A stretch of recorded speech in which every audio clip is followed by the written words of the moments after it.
Hello दोस्तों, और आप सभी का स्वागत है हमारे चैनल में। और आज हम नरेट करेंगे द अबंडेंट प्रिंस के एपिसोड 3। तो चलिए जल्दी से एपिसोड को स्टार्ट करके इसकी पूरी कहानी जानते हैं। एपिसोड के स्टार्टिंग में चुन्नमुन्नू चियोन को देखकर सोच रहे थे, आखिर ये कैसा हो सकता है, उसने मुकेम को हरा दिया जिसे हम दोनों मिलकर भी हरा नहीं सकते। उन्होंने ही तो 10 दिन पहले कहा था कि उसके पास बिल्कुल भी नेगोंग नहीं है, तो फिर हमें भी क्या करना चाहिए।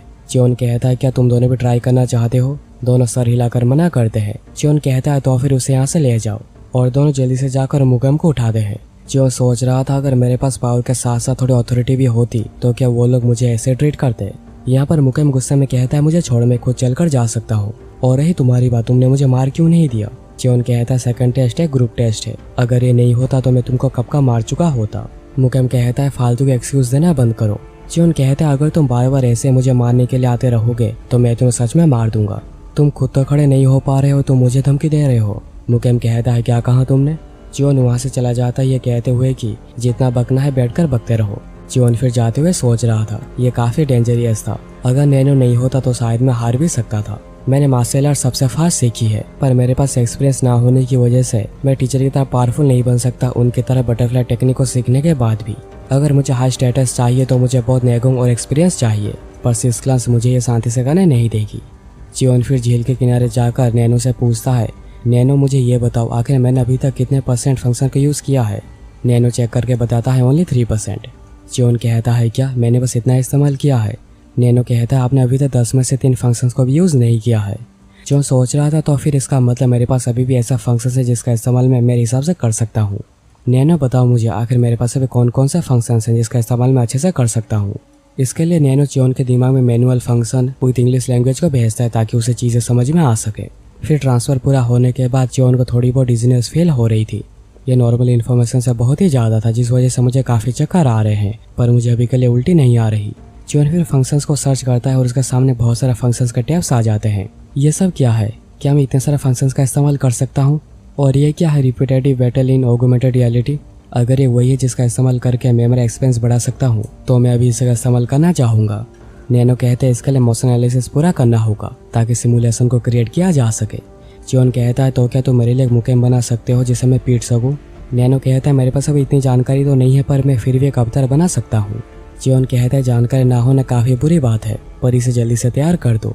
चियोन फिर एक खाली जगह पर जाकर कहता है, ये जगह ठीक होगी, यहाँ पर लगता नहीं कि कोई भी है। उसके बाद नैनो उसके पास जितनी जानकारी थी उसका इस्तेमाल करके अवतार को क्रिएट करता है। नैनो फिर चियोन को अवतार की इम्पैक्ट परसेंटेज को सेट करने को कहता है। चियोन पूछता है, आखिर इम्पैक्ट परसेंटेज क्या है। नैनो कहता है, इसका मतलब होता है आप अवतार के हमले से कितना % डैमेज लेना चाहेंगे। अगर आप इसे नॉर्मल फाइट की तरह ही लड़ना चाहते हैं तो फिर इसे 100% पर सेट कर दीजिए, अदरवाइज आप इसे कम भी कर सकते हैं। चियोन कहता है, आखिर इसे दर्द कितना होगा। तो ठीक है, इसे 100% पर सेट कर दो। इसलिए नैनो इसे 100% पर सेट करके सिमुलेशन शुरू करता है। और ये अवतार बिल्कुल ही मुकेम की तरह बातें भी कर रहा था। है गंदे खून, हिम्मत है तो मेरे ऊपर हमला करके दिखाओ। चियोन कहता है, आखिर स्टूपिड सी चीज भी सिमुलेशन का पार्ट क्यों है, पर जो भी मैं उसे यहाँ पर मार पाऊंगा। तभी मैं उसे मार नहीं पाया था क्योंकि सेकंड टेस्ट सामने है, पर यहाँ पर मैं उसे मार दूंगा क्योंकि वो बस अवतार है। अवतार फिर कहता है, अगर तुम हमला नहीं करोगे तो मैं तुम्हारे ऊपर हमला करूंगा, और वो चियोन के ऊपर हमला करने के लिए आता है। चियोन देखकर सोच रहा था, बिल्कुल ही सिमिलर है रियल वाले से। चियोन फिर अवतार के ऊपर हमला करने के लिए जाता है, जिससे कि अवतार बड़े इजीली डॉज करके कहता है, क्या तुम्हें लगा इस तरह का स्लो अटैक मेरे ऊपर काम करेगा। और फिर अवतार उसे एक पंच मारता है, जिस वजह से चियोन को बहुत ही दर्द महसूस हो रहा था। चियोन कहता है, आखिर मुझे इतना दर्द क्यों हो रहा है। नैनो कहता है, नैनो मशीन्स ने आपको वही सेम अमाउंट का दर्द दिया है जो कि आपको पहले हुआ था रियल वाला फाइट में। नैनो फिर कहता है, क्या आप इम्पैक्ट परसेंटेज को कम करना चाहेंगे। चियोन कहता है, नहीं, इसे ऐसे ही रहने दो।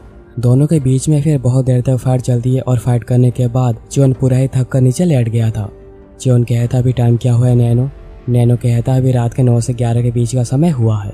चियोन फिर कहता है, मैंने 17 से 15 बार फाइट की है, जिसमें मुझे बस आखिरी बार में ही जीत मिली। पहला फाइट तो बस 5 फॉर्मेशन में खत्म हो गया था, और मैं तो खुद को प्रॉपरली प्रोटेक्ट भी नहीं कर पाया था। अगर मैंने मुकेम से प्रॉपर फाइट करी होती तो मैं ऑन द स्पॉट ही हार जाता। नैनो कहता है, आपकी स्किल आपके तजुर्बे के अनुसार ही बढ़ती रहेगी, और आप जैसे जैसे ट्रेनिंग करते जाएंगे आपके मूवमेंट्स और फॉर्मेशन की फ्रीक्वेंसी भी काफ़ी इंक्रीज हो जाएगी।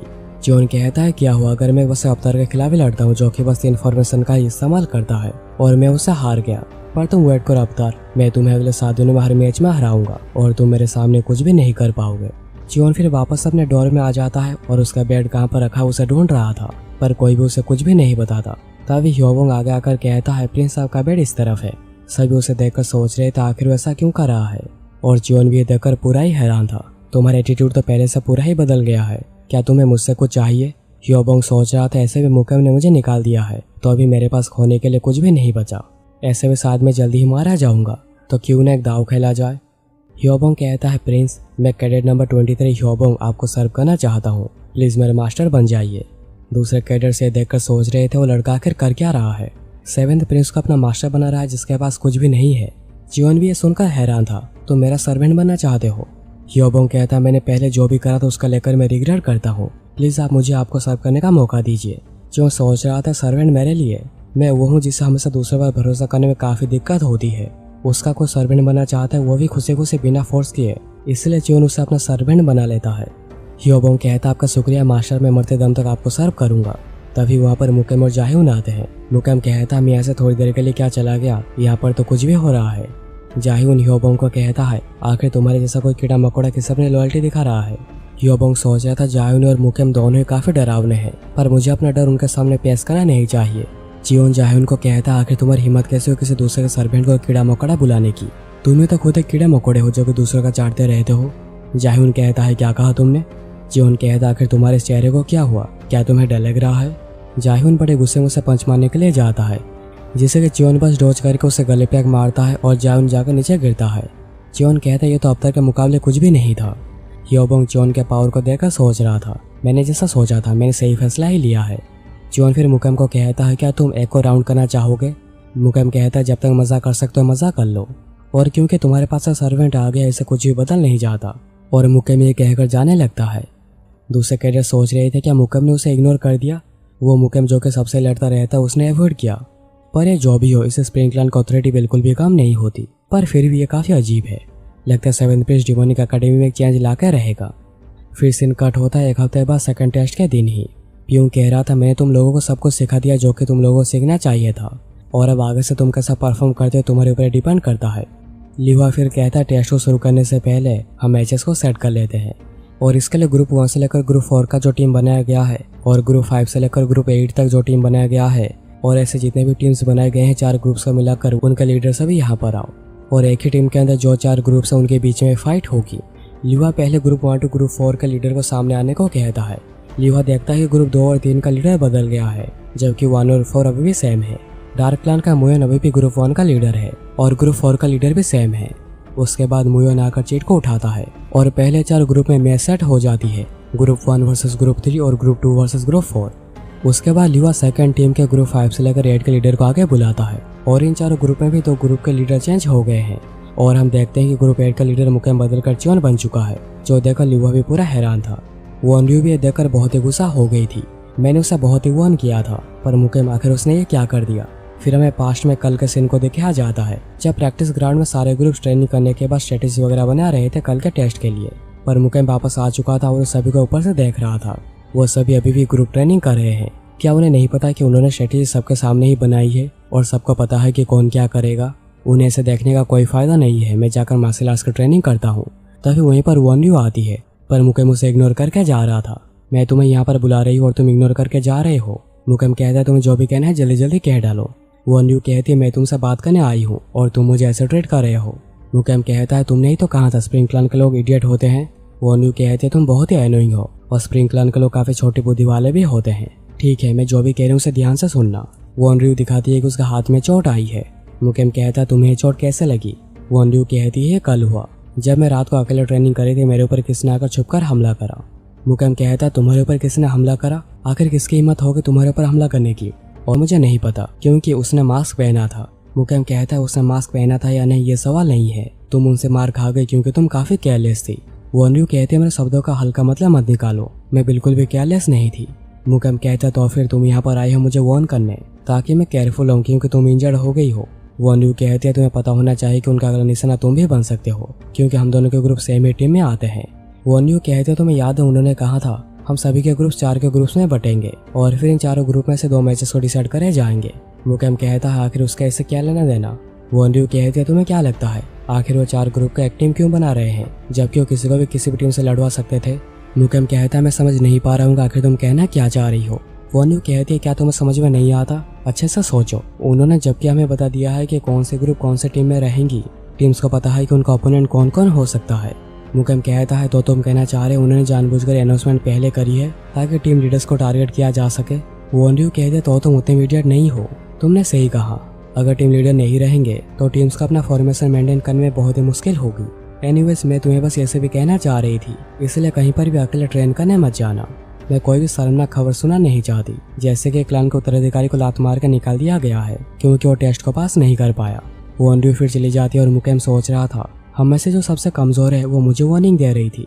क्या उसे पता नहीं उसे अपनी लाइन क्रॉस करनी नहीं चाहिए, पर मुझे फिर भी इसे अनदेखा करना नहीं चाहिए। क्या मैं जाहून को अपने साथ ही लेकर चलूं? इसी बीच हम एक मास्क पहने लड़के को देखते हैं जो कि मुकेम के ऊपर नजर रख रहा था। फिर हमें शाम को जॉन को दिखाया जाता है जो कि अभी भी ट्रेनिंग कर रहा था। नैनो कहता है मास्टर बहुत देर हो चुकी है। जॉन पूछता है नैनो मैंने मुकेम के अफ्तार के खिलाफ कितने परसेंटेज मैच जीते हैं? तो नैनो कहता है अराउंड 60%। जॉन सोच रहा था अभी भी यह बहुत ही कम है। मैंने कहा था कि मैं एक हफ्ते के बाद उसे काफी इजीली हरा पाऊंगा, पर मेरी विनिंग परसेंटेज अभी भी 60 पर ही है। नैनो कहता है आपकी practical ability and proficiency and formation बहुत ही इंक्रीज हो गई है इतने सारे बैटल लड़ने के बाद। आपने टोटल 106 ट्रेनिंग सेशंस करे हैं। एस्टिमेट्स के हिसाब से कुछ ही दिनों में आपका टारगेट पूरा हो जाएगा। जॉन कहता है क्या तुम मुझे सिंपैथी दे रहे हो? नैनो कहता है यह बस एक एनालिसिस बेस्ड एस्टिमेट है। जॉन फिर सोच रहा था मुझे भी वापस जाना चाहिए, और जब जॉन वापस जा रहा था उसे फाइटिंग की साउंड सुनाई देती है और जॉन जाता है देखने के आखिर क्या हो रहा है। जॉन अपने सामने किसी को देखता है पर अंधेरा होने की वजह से पहचान नहीं पा रहा था, और वो जमीन पर भी किसी को पड़ा हुआ देखता है। इसलिए जॉन नैनो को कहकर नाइट विजन मोड को एक्टिवेट करता है। नाइट विजन की मदद से पता चलता है कि यह तो मुकेम है और जो नीचे पड़ा हुआ है वो है जायहून। वो लड़का फिर से मुकेम के ऊपर हमला करता है जिससे कि मुकेम बाल बाल बचता है। जॉन सोच रहा था मुकेम के ऊपर इससे प्रेशर बना पाना उस लड़के को बिल्कुल भी हल्के में लिया नहीं जा सकता, पर आखिर वो लड़का है कौन? यहाँ पर हमलों को डॉज करते हुए मुकेम के पैर में चोट लग जाती है, जो देखकर जॉन सोच रहा था मैं मुकेम की हेल्प तो करना नहीं चाहता, पर टेस्ट के एक ही दिन पहले मैं टीम लीडर को ऐसे चोटिल होने नहीं दे सकता। इसलिए जॉन बीच में आ जाता है और पंच मारने की कोशिश करता है, पर उससे पहले वो लड़का पीछे हट गया था। वो मेरे हमले के पहले ही पीछे हट गया। वो एक एक्सपर्ट है जिसके स्किल को मैं जज नहीं कर सकता। तभी वो लड़का वहाँ से चला जाता है और जॉन सोच रहा था मुझे उसके पीछे जाना नहीं चाहिए। और मुकेम क्या तुम ठीक हो? मुकेम कहता है आखिर मुझे तुम जैसे किसी से हेल्प लेनी पड़ी, ये तो काफी शर्मनाक है। जॉन कहता है तो फिर मैं तुम्हें यहाँ पर छोड़कर चला जाता हूँ। फिर अगले सीन में हमें दिखाया जाता है कि जॉन मुकेम और जाहनी को लेकर वापस डोर में आ चुका था, और उन तीनों को ऐसे एक साथ देखकर सभी काफी सरप्राइज थे। प्रिंस क्या हुआ, क्या आप ठीक है? और जाहन को क्या हुआ है? जॉन कहता है तुम लोग बाद में इसके बारे में जान लेना, उससे पहले तुम लोग इन दोनों के ट्रीटमेंट की व्यवस्था करो। सिर्फ योबोंग की जॉन से पूछता है मास्टर क्या आपको कहीं चोट आई है? जॉन कहता है नहीं मैं ठीक हूँ। जॉन फिर नैनो से पूछता है क्या जाहून ठीक हो जाएगा, और नैनो स्कैन करके कहता है उसकी इंजरी शॉट की वजह से हुई है, अगर डिसइंफेक्शन के बाद स्टिच कर दिया जाता है तो कोई प्रॉब्लम नहीं होगी। जॉन सोच रहा था तो फिर इसकी इंजरी सीरियस नहीं है, पर तभी दूसरे कैडर्स कहते हैं कि मुकेम के पैर में से काफी खून निकल रहा है। जॉन सोच रहा था मैं जाहून की वजह से मुकेम के ऊपर ध्यान ही नहीं दे पाया। मुकेम के पैर में एक बड़ा कट लगा था जिसकी वजह से काफी खून बह रहा था। जॉन जल्दी से ह्योबोंग को पियूं को बुलाने को कहता है और पियूं जल्दी से आकर फर्स्ट एड देता है।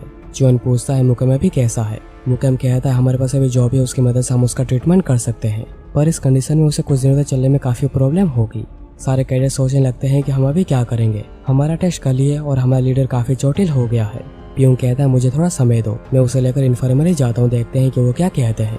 जॉन कहता है रुकिए जरा, यहाँ पर एक और भी घायल है। ह्योबोंग कहता है मैं उसे इन्फॉर्मरी लेकर जाता हूँ, पर जॉन कहता है कि नहीं तुम यहीं पर रुको, मैं लेकर जाता हूँ। जॉन जान को कंधे पर उठाकर लेकर जाता है और पियूं को कहता है जान भी काफी जख्मी है, यह मुकेम जितना सीरियस नहीं है पर उसे फिर भी काफी अटेंशन चाहिए। पियूं कहता है मुझे पता है, मुझे लगा ही था कि कोई ना कोई तो उसे लेकर यहाँ पर आ ही जाएगा। जॉन कहता है कि आपने उसे जानबूझकर छोड़ा था ताकि आपको कोई फॉलो करे। पियूं कहता है तुम बिल्कुल भी गधे नहीं हो। जॉन कहता है आखिर इसका रीजन क्या है? पियूं कहता है रीजन या कुछ ज्यादा नहीं है, सिर्फ तुम्हारे टीम में ही एक ऐसा एटमॉस्फेयर है जो कि तुम्हें टेस्ट में फेल करवा सकता है। मैं देखकर काफी सरप्राइज हुआ कि ये चोटिल हो गया है। मुझे बस इतना ही कहना था, चलो उसे मुझे दो और तुम वापस जाओ। तुम्हें पता होगा कि रात को कैडर्स का बाहर जाना मना होता है। पियूं फिर जाने से पहले कहता है अगर तुम्हारे पास दांत नहीं है तो तुम्हें अपनी मसूड़ों का इस्तेमाल करना सीखना चाहिए। जो सोच रहा था आखिर उन्होंने ये क्या कहा, बस हमारे ही टीम में?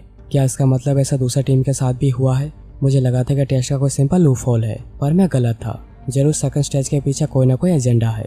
एक टीम लीडर के ऊपर हमला करना, क्या वो जानबूझकर ये नहीं करे ताकि वो टीम को आसानी से हरा पाए? उन्होंने जानबूझकर हमें बता दिया था कि हमारे ओपोनेंट्स कौन कौन हो सकते हैं ताकि हम टेस्ट से पहले एक दूसरे को मारना शुरू कर दें। उन्होंने ऐसा किया ताकि ऐसी सिचुएशन पैदा हो। ये तो हेवनली डीमन कोड का सेक्ट है। वो चाहते हैं कि हम डीमंस की तरह एक्ट करते रहे, जहाँ पर कोई भी रूल्स रेगुलेशन ना हो और हम जो चाहे वो करें, बिल्कुल डीमंस की तरह। यहाँ पर ग्रुप 8 के डोर में सारे कैडेट्स काफी चिंता में थे। आखिर हम क्या करेंगे, हमारा लीडर अभी चोटिल हो गया है, आखिर हम सेकंड टेस्ट को कैसे पास करेंगे। तभी जॉन आकर कहता है, तुम्हारे पास अभी कोई भी लीडर नहीं है तो तुम लोग ऐसे छोटे बच्चों की तरह बैठकर रोते रहोगे। हमें ये सोचना चाहिए कि हमारा नया लीडर कौन बनेगा और हमारा आगे का प्लान क्या होगा। कैडेट सोच रहे थे आखिर कौन लीडर बन सकता है। सिर्फ मुकम के पास ही लीडरशिप ट्रेनिंग थी और एक्सपीरियंस था। जॉन कहता, आखिर तुम ऐसा कैसे सोच सकते हो। तभी ह्योबोंग कहता है कि हमारे पास हमारे मास्टर हैं, वो हमारे ग्रुप का लीडर बन सकते हैं। ऐसे वो 7th प्रिंस जो है, लगभग सभी लोग इसके लिए मान जाते हैं, पर कुछ लोग थे जो कि अभी भी मान नहीं रहे थे, यानी मुकम के चुन्नू मुन्नू। ह्योबोंग कहता है, मेरे मास्टर ने मुकम को भी हराया है। चुन्नू मुन्नू सोच रहे थे हमें भी क्या करना चाहिए, हम तो कुछ कर भी नहीं सकते क्योंकि प्रिंस मुकम जो यहाँ पर नहीं है, इसलिए हम अभी के लिए एग्री कर देते हैं। ऐसे में सेकंड टेस्ट का जीतना हमारे लिए ज्यादा जरूरी है। जॉन फिर सबसे पूछकर कंफर्म होकर ग्रुप 8 का नया लीडर बनता है। जॉन कहता, हम जब फॉर्मेशन की ट्रेनिंग कर रहे थे तब मैंने कुछ सोचा था और फिर हमें रात के 3 बजे का समय को दिखाया जाता है। सारे कैडेट्स हो गए थे। जॉन चुपके से अपने डॉर्म से बाहर आता है और बाहर आते ही पहले नाइट विजन को एक्टिवेट करता है। जॉन फिर चुपके से ग्रुप 7 के क्वार्टर में जाता है। ये पहली बार है जब मैं यहाँ पर आया हूँ, क्या तुम चेक करके बता सकते हो कि अभी कोई जाग रहा है या नहीं। नैनो स्कैन करके कहता है, नहीं, पूरे के पूरे कैडेट्स गहरी नींद में सो रहे हैं। जॉन फिर नीचे आता है और नैनो को कहता है, क्या मुकम पर जिसने हमला किया था वो यहाँ पर है। नैनो सबका फेस को चेक करके कहता है, नहीं, यहाँ पर कोई भी मैच नहीं कर रहा। जॉन फिर ग्रुप 7 के लीडर के पास जाता है चेक करने, कहीं उसके ऊपर भी हमला तो नहीं हुआ। और जॉन को अपने सामने ऐसा अचानक देखकर काफी डर जाता है, इसलिए जॉन जल्दी से ब्लड पॉइंट पर हमला करके उसे बेहोश कर देता है। जॉन फिर सोचने लगता है, क्या वो मेरे प्रेजेंस की वजह से जाग गया। वो काफी सतर्क है, जैसे टीम लीडर को होना चाहिए, पर वह जो भी हो, वो अंधेरे में किसी मास्क पहने हुए को पहचान नहीं पाया होगा। अभी मुझे दूसरे कमरे में जाना चाहिए क्योंकि मैंने ग्रुप 7 को पूरा ही चेक कर लिया है और ग्रुप 5 का लीडर वॉनड्यू है और मैंने जैसा देखा था वो लड़का था और ऐसे भी वॉनड्यू मुकम के मार्शल आर्ट्स को झेल नहीं सकती, इसका मतलब वो ग्रुप 6 का ही कोई है। इस बार भी जॉन अंदर आने से पहले नैनो से कंफर्म कर लेता है कि सभी यहाँ पर गहरी नींद में सो रहे हैं, पर जॉन को एक बात काफी अजीब लगती है, यहाँ पर 20 कैडेट्स की जगह पर 16 कैडेट्स हैं। अगर मैं सोचूं तो इस ग्रुप में 3 फीमेल कैंडिडेट हैं, अगर उन्हें इक्वेशन से निकाल दिया जाए तो भी यह गायब है। जॉन फिर नैनो से पूछता है कि क्या यहाँ पर कोई भी मास्क वाले लड़के से मैच कर रहा है। नैनो चेक करके बताता है कि नहीं। जॉन कहता है, तो फिर आज जो यहाँ पर नहीं है उसके ही मास्क वाले लड़के होने के चांसेस ज्यादा है। अगर वो बिल्डिंग के फर्स्ट फ्लोर में होगा तो उसे मेरे बारे में पता चल गया होगा, तो मुझे भी क्या करना चाहिए। नहीं, मैं भूल गया था, अभी यहाँ पर कोई भी रूल नहीं है, बस टारगेट टीम लीडर को ही किया जा रहा है, तो मुझे भी लीडर्स को टारगेट करना चाहिए। तो अगर ऐसा ही है तो फिर an eye for an eye and blood for blood, जैसे जहाँ पर जॉन आया था चीट उठाने। लीवा ये देखकर सोच रहा था, अगर ग्रुप 8 का लीडर वो है तो इसका मतलब बैठता है कि स्प्रिंग क्लान का उत्तराधिकारी चोटिल हो गया है। वो सभी परफेक्टली समझ गए हैं आखिर सेकंड टेस्ट का मीनिंग क्या है, और जैसा कि मैंने सोचा था इस बार के पार्टिसिपेंट्स डम नहीं है। जॉन फिर जाकर चीट उठाता है और किस किस के बीच में मैच होना है डिसाइड हो जाता है, पर हमें पता नहीं जाता कि आखिर किसके खिलाफ किसका मैच है। लीवा फिर कहता है, जबकि तुम लोगों ने फेयरली टेस्ट के लिए तैयारी करी है, मैं आशा करता हूँ कि तुम लोगों की जीत हो। उसके बाद जब चारों नीचे उतर रहे थे, जॉन ग्रुप 6 के लीडर को देखता है और उसे उसकी आंखें काफी जानी पहचानी लगती है। नैनो से स्कैन करो, और नैनो स्कैन करके बताता है कि यही वही मास्क वाला लड़का है। फाइनली मैंने तुम्हें ढूंढ ही लिया। उसके बाद सेकंड टेस्ट राउंड 1 की शुरुआत होती है, ग्रुप 1 वर्सेस ग्रुप 3। लीवा कहता है जो टीम दूसरी टीम को सप्रेस कर देगी उसकी ही जीत होगी। ग्रुप 1 का लीडर मुयो ने डायगोनल फॉर्मेशन का इस्तेमाल करता है और ग्रुप 1 बड़ी आसानी से ग्रुप 3 को हराकर जीत हासिल कर लेती है और ग्रुप 3 सरेंडर कर देता है। लीवा सोच रहा था, ऐसा नहीं था कि ओपोनेंट काफी कमजोर था, पर फिर भी इस बैटल में कोई एक्साइटमेंट नहीं थी। उसके बाद राउंड 2 होती है ग्रुप 2 वर्सेस ग्रुप 4, जिसमें ग्रुप 4 की जीत होती है। अब अगली बारी है जॉन की टीम ग्रुप 8 की। फाइनली हमारा टर्न आ ही गया, पर वो सभी पूरा ही डिमोटिवेट हो चुके हैं। क्या तुम लोग नर्वस हो? मुझे पता है तुम सभी काफी एंग्जियस हो, क्योंकि लीडर अचानक ही चेंज हो गया है और मैं खुद भी काफी नर्वस हूँ। पर अगर हम यहाँ पर नहीं जीते तो हम एकेडमी से निकाल दिए जाएंगे, और एकेडमी से अभी निकलने बहुत जल्दी हो जाएगी। हमें इस टेस्ट को पास करना ही पड़ेगा, और उससे भी ज्यादा मैं गुस्सा हूँ। मैं किसी ऐसे से हारना नहीं चाहता जिसने हमारे आगे प्रॉब्लम खड़ी करने की कोशिश करी है। हमारे लीडर के ऊपर डरपोक की तरह हमला करना ये मैं मान नहीं सकता। अगर तुम भी मेरे जैसा ही सोचते हो तो फिर हम यहाँ पर हारना अफोर्ड नहीं कर सकते। मैं तुम्हें और कुछ नहीं कहूँगा, चलो जीत कर आते हैं। लीवा सोच रहा था तो फिर उसे कैडेट्स को एनकरेज करना भी आता है, पर कोई गारंटी नहीं है कि एनकरेजमेंट से जीत मिल जाएगी। शायद हमें जल्द ही पता चल जाएगा उसमें पैंथर की एबिलिटी है या फिर एक बिल्ले की। उसके बाद मैच शुरू होती है और जॉन का ओपोनेंट है वॉन्ड्यू और उसका ग्रुप 5। वॉन्ड्यू सोच रही थी, मैं चाहती थी कि मैं ग्रुप 8 के खिलाफ ही लड़ूं, पर मुकम के लीडरशिप में उत्तराधिकारियों की लड़ाई में तुम्हारा होना शोभा नहीं देता। यहाँ से ही एकेडमी छोड़ना तुम्हारे लिए बेहतर होगा। उसके बाद बैटल शुरू होती है और जो नैनो को जल्दी से augmented reality and strategy tutorial को एक्टिवेट करने को कहता है। इसकी मदद से जियोन को ग्रुप 5 की स्ट्रेटेजी समझने में काफी आसानी होगी। वॉन्यू फिर अपने ग्रुप को एरो फॉर्मेशन में लाती है, जो देखकर जियोन अपने ग्रुप को वेज फॉर्मेशन में लाता है। लीवा ये देखकर सोच रहा था आखिर वो इतना स्टूपिड फैसला कैसे ले सकता है। वेज फॉर्मेशन एक यूजलेस फॉर्मेशन है अगर टीम का लीडर वीक हो तो। अगर उसे राइट गार्डियन ने मार्शल आर्ट्स भी सिखाई है पर फिर भी टेक्टिक काफी खराब है। कहीं मैं ये सब सोच ये तो प्रूव नहीं कर रहा कि मैं उसे कुछ ज्यादा एक्सपेक्ट कर रहा हूँ। वॉन्यू फिर हमला करते हुए कहती है, आखिर तुम्हारी हिम्मत कैसे हुई एक सच्चे उत्तराधिकारी के खिलाफ लड़ने की। पर जैसे ही वॉन्यू हमला करने बड़े जोश से आगे बढ़ती है, जियोन उसके हमले को डिफेंड करता है। वो मेरे 10 स्टार्स को डिफेंड कर पाया है। और ये देखकर लिवा भी पूरा हैरान था। जो सोच रहा था मेरी नेगोंग अभी भी वॉन्यू से काफी कम है, पर मेरी वर्गोंग टीचर के लेवल पर पहुंच चुकी है, तो यहाँ पर अपर हैंड मेरा ही है। वॉन्यू सोच रही थी मैं पीछे खिसक रही हूँ। अगर मैंने अभी फॉर्मेशन को चेंज नहीं की तो पीछे जो कमजोर हैं वो जल्दी से टूटना शुरू हो जाएंगे। आखिर वो ऐसा कैसे कर पा रहा है। वॉन्यू इसलिए जल्दी से फॉर्मेशन को चेंज करके स्टैंडर्ड फॉर्मेशन में लाती है, जो देखकर जियोन की टीम भी फॉर्मेशन चेंज करके फॉर्मेशन नंबर 3 में लाती है। वॉन्यू सोच रही थी फॉर्मेशन नंबर 3, क्या तुम्हें लगता है तुम ग्रुप 1 के फॉर्मेशन को यूज करके जीत सकते हो? तुम्हारी नेगोंग तो अच्छी है पर तुम्हारी टैक्टिक्स काफी टेरेबल है। वॉन्यू फिर फॉर्मेशन 6 का ऑर्डर देती है और वो सोच रही थी जियोन मेरे नेगोंग के सामने टिक नहीं सकता। पहले मैं उसके टीम के फॉर्मेशन को मेरे टीम के फॉर्मेशन वेज की मदद से तोड़ दूंगी बीच में से, और जब वो अपनी टीम से अलग हो जाएगा मैं उसे खत्म कर दूंगी।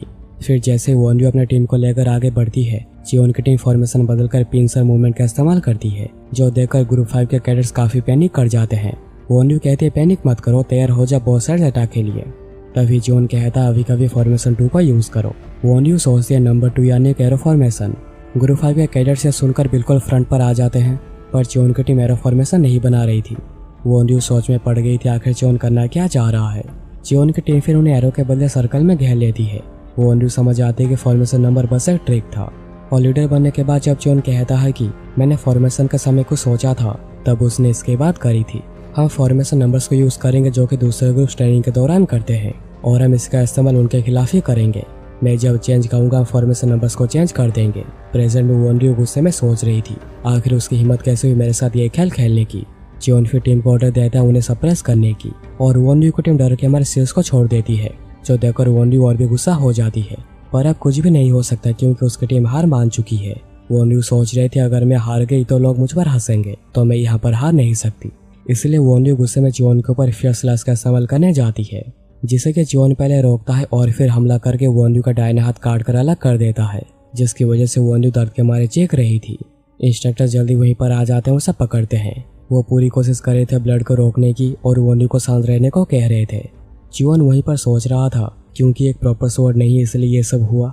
मैंने वॉन्यू के स्वॉर्ड मूवमेंट को रोक दिया था फिफ्थ मूवमेंट का इस्तेमाल करके, पर लास्ट में मेरा फर्स्ट मूव इनकम्प्लीट ही रह गया। जैसा कि मुझे पहले ही लगा था, हर स्वॉर्ड कितना ही कैपेबल क्यों ना हो उसे एक लिमिट होती है।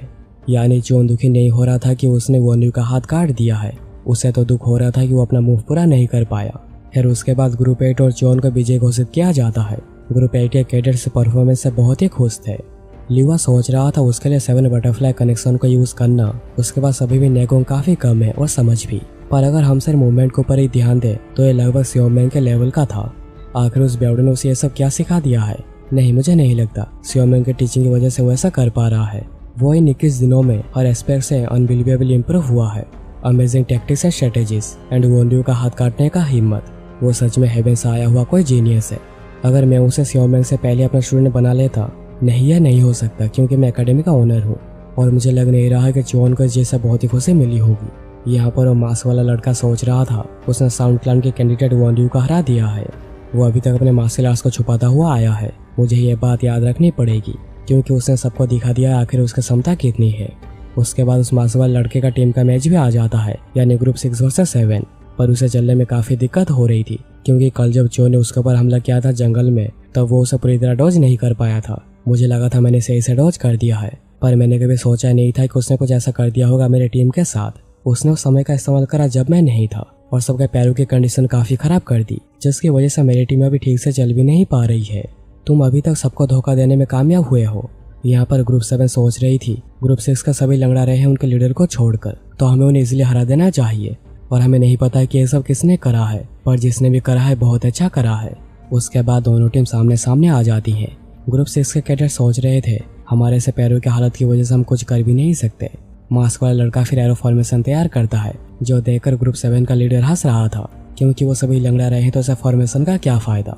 उसके बाद दोनों टीमें आगे बढ़ती है हमला करने। मास्क वाला लड़का सबसे आगे था और वो जाकर ग्रुप 7 के लीडर पर हमला करता है। पहले वो उसका शील्ड उड़ा देता है और फिर उसके पेट के अंदर एक स्वॉर्ड घुसा देता है और एक मास्क वाला लड़का अपने टीम को ऑर्डर देता है, आगे बढ़कर ओपोनेंट को पीछे धकेलो और उन्हें सप्रेस कर दो, उनमें से किसी को भी खड़े होने का मौका मत दो। और उनकी यह फाइट देखकर लिवा भी हैरान था। फिर मैच खत्म होने के बाद मास्क वाला लड़का कहता है अगली बारी तुम्हारी है जियोन। जो सोच रहा था लग रहा है मैंने एक और एनिमी दुश्मन बना लिया है। फिर हमें एकेडमी के मेन हॉल को दिखाया जाता है, जहाँ पर एकेडमी ऑनर्स ऑफिस में जहाँ पर लिवा और बाकी इंस्ट्रक्टर्स बैठे हुए थे। होजिन कहता है यह है list failed participants of the group 5। लिवा कहता है तो इस बार भी बहुत से कैडर्स फेल हुए हैं। होजिन कहता है क्या तुम हायर क्लास के बारे में बात कर रहे हो। लिवा कहता है जो लोग जिनके पास क्लास नहीं है वो हाई और मिडिल क्लास क्लास में गार्ड्स बनने का सपना देखते हैं, पर शायद हायर क्लास का उत्तराधिकारियों को बुरा लग रहा होगा। अगर ये ग्रुप टेस्ट नहीं होता तो शायद वो 3rd राउंड तक पहुंच पाते, और ऐसा कुछ भी नहीं होता अगर हम पुराने एकेडमी के रूल्स का फॉलो नहीं करते। होजिन कहता अब ये कहने का कोई फायदा नहीं है। अगर हमने फेयर स्टूडेंट्स के परफॉर्मेंस के मुताबिक अगर उन्हें रिएक्शन नहीं करते तो हायर क्लास हमारे खिलाफ प्रोटेस्ट करना शुरू कर देंगे। लिवा कहता है हायर क्लान के कैडेट्स उनके क्लान में ही मार्शल आर्ट्स को सीखकर बहुत आगे जा सकते हैं, पर यह बहुत ही दुखद है कि मिडिल और लोअर क्लास के कैडेट्स को मेडिसिन बॉल और प्रीसियस लाइब्रेरी का मौका नहीं मिला। पर दूसरी तरफ जिन लोगों ने सेकंड टेस्ट को पास करी है वो सभी प्रीसियस लाइब्रेरी के पास इकट्ठा हो चुके होंगे, और हम देखते हैं कि सभी लाइब्रेरी के सामने आ चुके हैं। जो सोच रहा था तो यह प्रीसियस लाइब्रेरी ये तो मेन हॉल से भी ज्यादा बड़ा और ग्रांड है। दूसरे कैडेट्स मेरे पहले ही लाइब्रेरी के फर्स्ट फ्लोर में जा चुके हैं और उस समय पर मैं इन्फर्मरी में था, तो इसका मतलब अब सेकंड फ्लोर की बारी है। फिर हमें पास्ट में दिखाया जाता है जब जियोन सियोमेन से ट्रेनिंग ले रहा था। सियोमेन कहता है अपने सब कुछ लगा दो butterfly sword technique and spring dance breathing method को सीखने में। दूसरे फालतू चीजों में अपना समय बर्बाद मत करना, इन मेथड्स को अच्छे से सीख जाओ जो कि तुम्हारे टेस्ट को जीतने के चांसेस को बढ़ा देंगे। जियोन कहता है फालतू चीजें, क्या आपका मतलब प्रीसियस लाइब्रेरी से है। सियोमेन कहता है तुमने सही कहा, तुम ऑलरेडी लाइब्रेरी के 4th एंड 5th फ्लोर के मार्शल आर्ट्स को सीख रहे हो, तो बिल्कुल भी ये मत सोचना कि तुम लाइब्रेरी के फर्स्ट फ्लोर में नहीं जा पाए तो तुमने बहुत कुछ खो दिया है। ऐसा बिल्कुल भी नहीं है। ऐसे भी मेरे मार्शल आर्ट्स के आसपास कुछ भी नहीं आता। प्रेशर में जियोन सोच रहा था मास्टर ने मुझे यही कहा था, और मेरे पास नैनो है तो मैं जितनी मर्जी 1st एंड 2nd फ्लोर के बुक्स को स्कैन कर सकता हूँ। जियोन फिर लाइब्रेरी के अंदर जाकर सोच रहा था यह पहली बार है जब मैं इतने सारे बुक्स को देख रहा हूँ। हमें फर्स्ट फ्लोर में बस 2 ही घंटे मिलेंगे तो मुझे जल्दी करनी चाहिए। नैनो मैं प्रीसियस बुक्स को देखना शुरू कर रहा हूँ तो तुम स्कैन करते रहना। इसी तरह करके जियोन बहुत सारे बुक्स को स्कैन कर लेता है। जियोन नैनो से पूछता है अभी समय कितना बाकी है, तो नैनो कहता है कि 1 घंटा बाकी है। जियोन पूछता है मैंने अभी तक कितने बुक्स को स्कैन करे हैं, तो नैनो कहता है including sword master, blade master and breathing techniques को मिलाकर टोटल 55 बुक्स को स्कैन किया जा चुका है। जियोन कहता है अभी ने मेरे दिमाग में मत भेजना, लगता है मैंने से बाहर की किताब को ही पढ़ा है, मुझे अंदर के रखे बुक्स को भी पढ़ना चाहिए। जियोन फिर वहीं पर एक गार्ड को देखता है, उन्हें देखकर कोई एक्सपर्ट लग रहा है। क्या वो वॉरियर है जिनका काम है लाइब्रेरी का फर्स्ट फ्लोर को प्रोटेक्ट करना। वो जो भी हो, पर लाइब्रेरी के बीच में ग्रेवस्टोन क्या कर रहा है। वॉरियर जियोन का नेम टैग देखने के बाद कहता है यह ग्रेवस्टोन एकेडमी के फाउंडर के द्वारा रखा गया है, द हेवनली डीमन एंसेस्टर। जियोन कहता the heavenly demon ancestor. Warrior कहता तुमने सही कहा, और ये सब कुछ ग्रेवस्टोन में कार्व किया गया है। जियोन को ग्रेवस्टोन में कुछ चीजें लिखी हुई मिलती है। जियोन सोचता है लगता है इसमें कोई पोएम लिखा हुआ है, देखकर लग रहा है इन्हें उंगलियों से लिखा गया है। वॉरियर कहता है क्या ये सब अमेजिंग नहीं है। एंसेस्टर ने अपने नेगों को अपने उंगलियों में फोकस करके ये सब लिखा है। जिस स्टोन पर स्क्रैच करना भी मुश्किल होता है उस पर एंसेस्टर ने यह सब कुछ अपने उंगलियों से लिखा है। तुम्हें यहाँ पर एंसेस्टर की ड्रेस मिली शायद इसलिए क्योंकि तुम उनका ब्लड लाइन हो। जियोन कहता है मैं भी ऑलमोस्ट अनदेखा करके जा ही रहा था, और यही एक्सपेक्ट किया जा सकता है। आखिर कौन ही लाइब्रेरी के बीच में इतने बुक्स को छोड़कर इस स्टोन को देखेगा। वॉरियर कहता मैं इसे 20 सालों से प्रोटेक्ट कर रहा हूँ, पर इस पर किसी ने भी कभी ध्यान नहीं दिया, और इन लोगों में फैमिली का उत्तराधिकारी भी शामिल है। चलो तुम जाओ, वैसे भी मैंने तुम्हारा बहुत समय ले लिया है।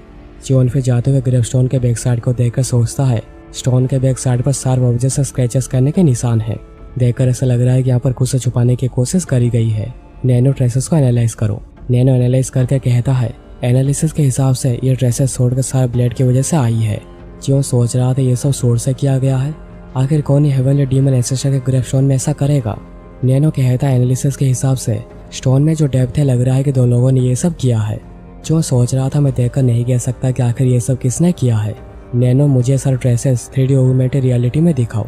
इसलिए नैनो ट्रेसेस को 3D में दिखाता है, जो देखकर जियोन सोच रहा था दोनों सोर्स का स्ट्रेंथ और एंगल के बीच में बहुत बड़ा डिफरेंस है। इससे इजीली कहा जा सकता है कि ये काम दो लोगों ने किया है। बाय एनी चांस क्या वो ओरिजिनल स्क्रैचेस को छुपाने के लिए इस पर इस तरह स्क्रैच किया गया है? जियोन फिर कहता है नैनो तुम कह रहे थे कि तुम्हें 2 सोर्स के ट्रेसेस मिले हैं, तो जो स्वॉर्ड के ट्रेसेस बाद में आए हैं उन्हें हटाकर बस पहले वाले स्क्रैचेस को दिखाओ।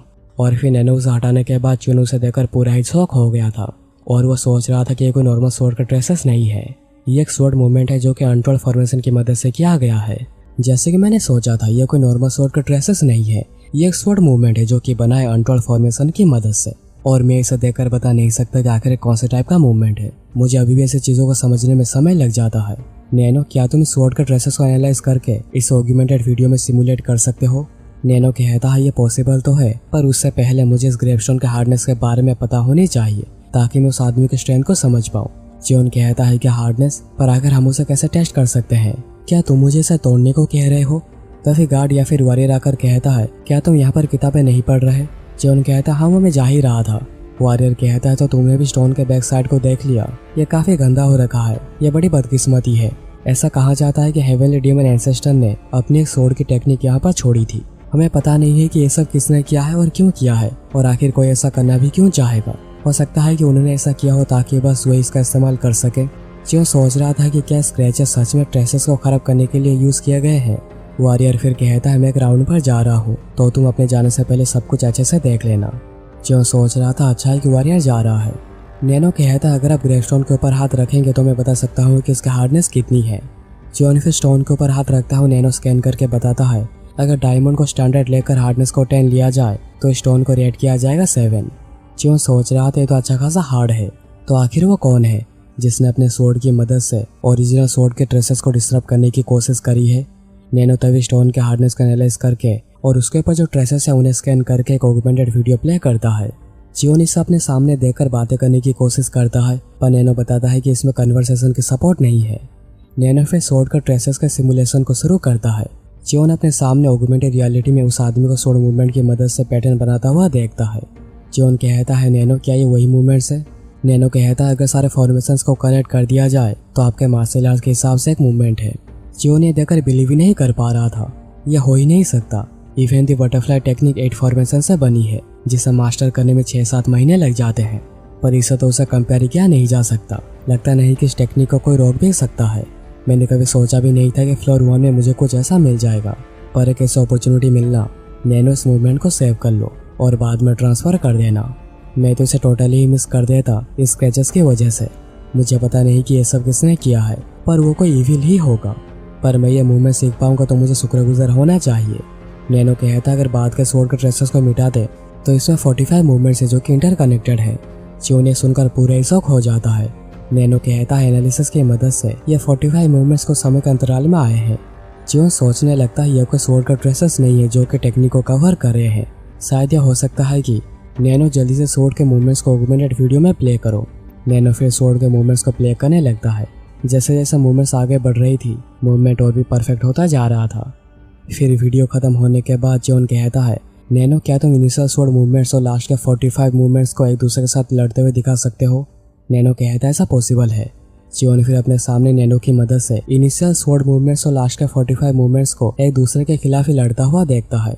जियोन ये देखकर सोच रहा था क्या उसने रोक दिया? मुझे लगा था कि पहला वाला मूवमेंट बिल्कुल परफेक्ट है, कोई भी ओरिजिनल फॉर्मेशन को डिस्टर्ब करना नहीं चाह रहा था। यह 45 स्वॉर्ड मूवमेंट्स एक लॉन्ग प्रोसेस है जो कि ओरिजिनल मूवमेंट्स को रोकने के लिए किया गया है, और जिसने भी ये करा है वो करने में सक्सेसफुल रहा है। जियोन फिर वॉरियर को कहता मैं आपसे कुछ जानना चाहता हूँ, क्या बस फ्लोर 1 में ऐसा ग्रेवस्टोन रखा हुआ है? वॉरियर कहता है मैंने बस फ्लोर 1 में ही काम करी है, तो मुझे एग्जैक्टली नहीं पता कि आखिर ऊपर है या नहीं, पर मैंने ऐसा सुना है कि ऐसा हर एक फ्लोर में है। जियोन फिर नैनो को कहता है नैनो तैयार हो जाओ, हम अभी 2nd फ्लोर में जा रहे हैं। जियोन फिर पहुंचकर देखता है कि यहाँ पर बहुत भीड़ लगी हुई थी। क्या उनका टाइम अभी तक खत्म नहीं हुआ है? हाँ ऐसा हो सकता है। जबकि फ्लोर 1 में बस 2 ही घंटे मिलते हैं, वहीं पर 2nd फ्लोर में कैडेट्स को 3 घंटे मिलते हैं। इस वजह से उनका समय अभी भी यहाँ पर बचा हुआ है। जियोन की नज़र फिर ब्लेड क्लान के यूचेन के ऊपर पड़ती है। ये तो ब्लेड क्लान का यूचेन है। दूसरे क्लास के उत्तराधिकारी यहाँ पर नहीं आ रहे हैं क्योंकि वो सभी अपने क्लास के मार्शल आर्ट्स को लेकर बहुत ही ज़्यादा ओवर कॉन्फिडेंट है। वो जरूर कोई केयरफुल लड़का है क्योंकि वो यहाँ पर बैठ कर लो लेवल के मार्शल आर्ट्स को भी पढ़ा रहा है। मुझे दूसरों को छोड़कर उसको लेकर ज़्यादा केयरफुल रहना चाहिए। जियोन फिर धीरे धीरे करके सेकंड फ्लोर के ग्रेवस्टोन के पीछे आकर देखता है और यहाँ पर भी बिल्कुल वैसे स्वॉर्ड के ट्रेसेस मिलते हैं जैसा कि मैंने सोचा था। इस ग्रेवस्टोन के पीछे भी स्वॉर्ड का स्क्रैचेस है। नैनो इन्हें फ्लोर 1 की तरह ही एनालाइज कर दो। नैनो फिर एनालाइज करके कहता है ये भी वही सेम ट्रेसेस हैं जो कि हमें फ्लोर 1 में मिले थे। पहले स्वॉर्ड का मूवमेंट 24 फॉर्मेशन तक का है, जबकि जो ट्रेसेस दूसरे पर्सन के द्वारा छोड़े गए हैं वो 56 मूवमेंट्स तक के हैं। जो सोचने लगता है क्या 56 मूवमेंट्स तक? शायद उन्होंने इस ग्रेवस्टोन के स्वॉर्ड मूवमेंट्स को बीट करने के लिए ज़्यादा रिसर्च करी है। मुझे इस अभी ही चेक करना होगा, और पर यह करना बहुत ही मुश्किल होगा क्योंकि अभी भी यहाँ पर बहुत सारे लोग प्रेजेंट हैं। नैनो स्वॉर्ड मूवमेंट्स को एक्सट्रैक्ट करके सेव कर दो। मेरे पास 4 इनकम्पेरेबल मूवमेंट्स है और मैं काफ़ी एक्साइटेड हूँ इन्हें मेरे ब्रेन में और बॉडी में ट्रांसफ़र करने के लिए। नैनो स्कैनिंग शुरू करो, और वो एक एक करके किताबों के पन्ने को पलटने लग जाता है। सब उसे ही देखकर सोच रहे थे आखिर वो कर क्या रहा है। अगर इन किताबों को वर्ड बाय वर्ड भी पढ़ा जाए तो ये समझना बहुत ही मुश्किल है, पर वो सिर्फ यहाँ पर पन्ने पलटता जा रहा है। पर सभी को फिर याद आता है कि उन्हें ये सब ना करके अपनी पढ़ाई करनी चाहिए। उसे पढ़ते हुए यूजान भी देख रहा था और वो स्माइल भी करता है। जोन फिर कहता है नैनो सारे बुक्स को एनालाइज करो जिन्हें कि आज मैंने स्कैन किया है और उन्हें प्रोग्राम डेटा में सेव कर दो। जोन सोच रहा था मैंने अभी तक 156 बुक्स को स्कैन करे हैं तो ये इनफ होगा, और अभी बस एक ही चीज़ ही बाकी है। मैं काफ़ी कॉन्फिडेंट हूँ कि ओरिजिनल बटरफ्लाई टेक्निक एकेडमी के टॉप 10 मार्शल आर्ट्स में आती है। पर वो जो भी हो, तुम कभी भी अपने मार्शल आर्ट्स को लेकर ओवर कॉन्फिडेंट नहीं हो सकते। सियोमैंग ने उससे कहा था तुम्हारी अंडरस्टैंडिंग बहुत ही अच्छी है, पर मार्शल आर्ट्स को प्रॉपर्ली मास्टर करने के लिए तुम्हें फॉर्मेशन और मूवमेंट्स को हज़ारों बार प्रैक्टिस करनी होगी, और सबसे ज़रूरी चीज़ है एक्सपीरियंस। तुम्हारे टीचर को भी बहुत ही मुश्किलों का सामना करना पड़ा था, दुश्मनों से लड़ने में भी काफ़ी दिक्कत हुई थी, पर ये एकेडमी एक्सपीरियंस गेन करने में बहुत ही अच्छी जगह है जहाँ पर तुम डिफरेंट छोटे बड़े क्लास के कैडेट के साथ लड़ोगे। जीवन फिर प्रेजेंट में सोच रहा था अभी बस नैनो का ऑगमेंटेड रियलिटी को ट्राई करना बाकी है। अगर ये सब प्लान के हिसाब से ही जाता है तो मेरे पास बहुत तरीके के एक्सपीरियंस होंगे। फिर उसके बाद जीवन अपना पूरा समय यूज़ करके लाइब्रेरी से जाने लगता है। रिसेप्शनिस्ट कहता है कोई आकर पूछ रहा था तुम्हारे बारे में और जानना चाह रहा था कि तुम कब बाहर आओगे। जीवन सोचने लगता है कि आखिर ये कौन है, पर वह जो भी हो मेरे लिए अभी ये ज़रूरी नहीं है। उन्होंने कहा था कि सेकंड टेस्ट के बाद सभी को एक इंडिविजुअल ट्रेनिंग सेंटर मिलेगी, मुझे वहीं पर जल्दी जाकर स्पेशल मूवमेंट्स को ट्रांसफ़र करना चाहिए। तभी उसके सामने मास्क वाला लड़का आ जाता है और कहता है मैं तुम्हें हर जगह पर ढूंढ रहा था क्योंकि तुम अपने क्वार्टर्स में नहीं थे, पर तुम आखिरकार मुझे मिल ही गए कैडेट 7। जो सोच रहा था ये तो टीम 6 का लीडर है, आखिर तुम मुझे क्यों ढूंढ रहे हो।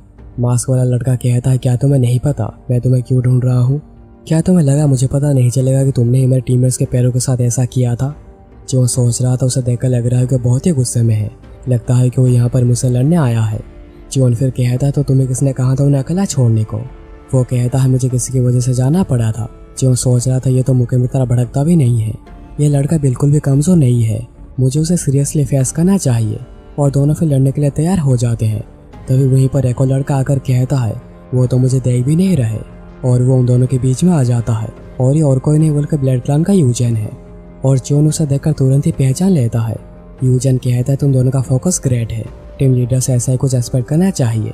यूजन फिर मास्क वाले लड़के को कहता है माफ़ करने पर क्या तुम थोड़ी देर के लिए इंतज़ार कर सकते हो? क्या तुम मुझे पहले मौका दे सकते हो उससे बात करने के लिए? बस थोड़ी देर ही लगेगी।